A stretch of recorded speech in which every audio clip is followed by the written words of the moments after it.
या आरोपीनं अखेर गुन्हा कबूल केलेला आहे।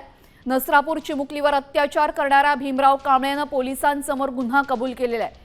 भीमराव कांबळेची नेहमीच लहान मुलींसाठी वाईट नजर असायची। पोलिसांच्या तपासात ही धक्कादायक माहिती समोर आलेली आहे। चिमुकलीवर अत्याचार करून हत्या केल्याचं पोलिसांसमोर त्यानं कबूल केलं असून भीमराव कांबळे विकृत असल्याचं पोलीस तपासातून समोर आलेलं आहे।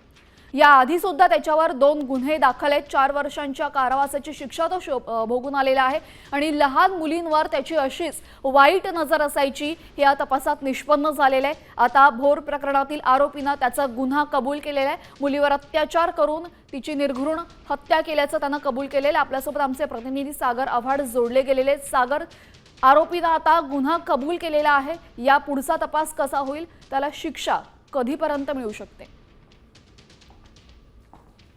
पोलिसांनी ताब्यात घेतला आणि त्याची पोलीस कोठडी जी आहे ती 7 तारखेपर्यंत पोलिसांनी मागितली।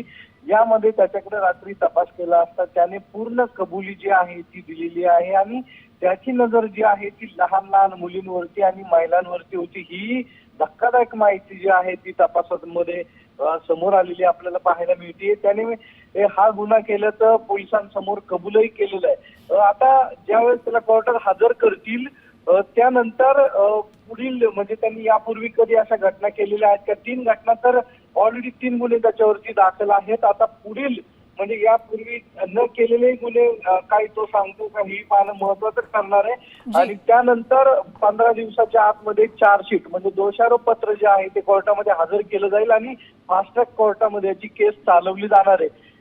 आपण जर पाहिलं तर गेली 2 दिवस नसरापूर ग्रामस्थ असतील किंवा पुण्यातील नवले पुलावरती झालेलं आंदोलन असेल, या दोन्ही ग्रामस्थांनी मागणी केलेली आहे। नक्कीच आपण पाहिलं काल सुद्धा आंदोलन झालं आणि आता अखेर गुन्हा कबूल केल्यानंतर लवकरात लवकर हे प्रकरण मार्गी लागावं आणि त्याला कठोरात कठोर शिक्षा मिळावी हे पाहणं महत्त्वाचं ठरेल। धन्यवाद सागर, आपण दिलेल्या सविस्तर माहितीबद्दल।